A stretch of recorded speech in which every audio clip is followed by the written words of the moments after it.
So now I'll talk a little bit more about my research. So when we did the literature review, what we were interested in is how do you create collaboration spaces, good collaboration spaces. And of course, by talking about collaboration spaces, we started to veer off into the virtual collaboration world as well.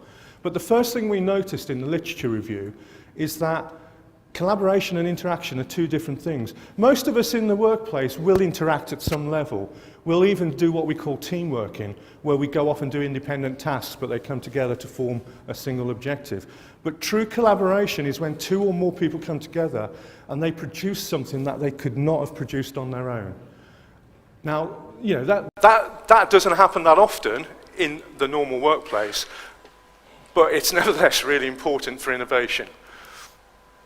And what we found is, although collaboration is different to interaction, social interaction leads to trust and respect. And trust and respect are the two most important factors for creating collaboration. Now, we can help by creating collaborative spaces.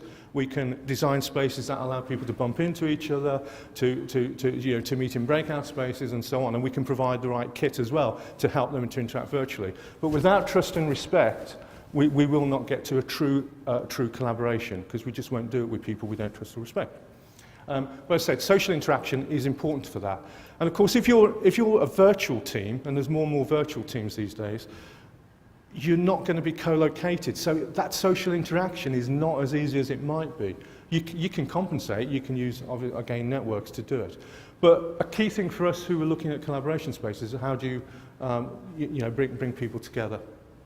Or how do you get people to interact when they're not co-located?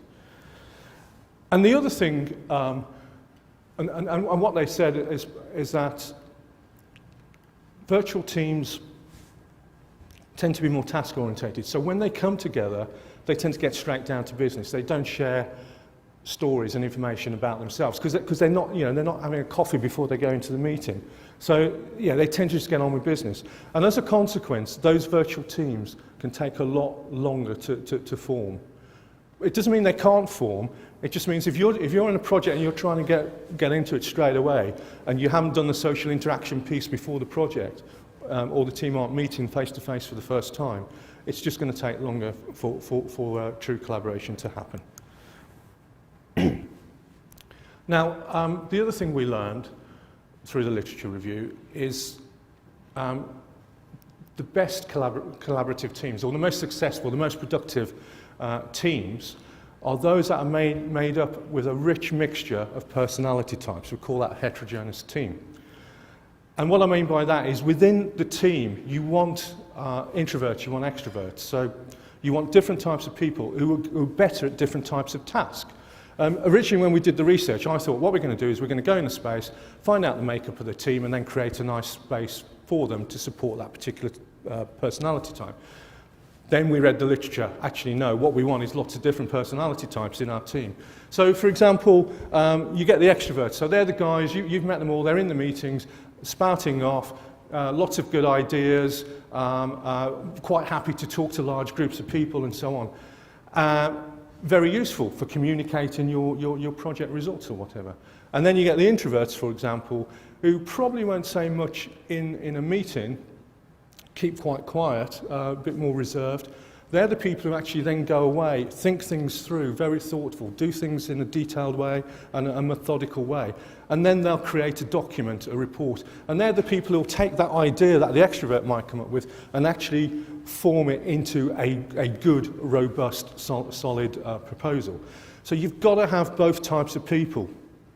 And where this might also be important for you guys, it's certainly something we came across with the facilities managers, is that sometimes facilities managers tend to be one personality type. So they like their detail, they like their thoroughness. And then they go into a board meeting where you've got a load of, you've got the CEO.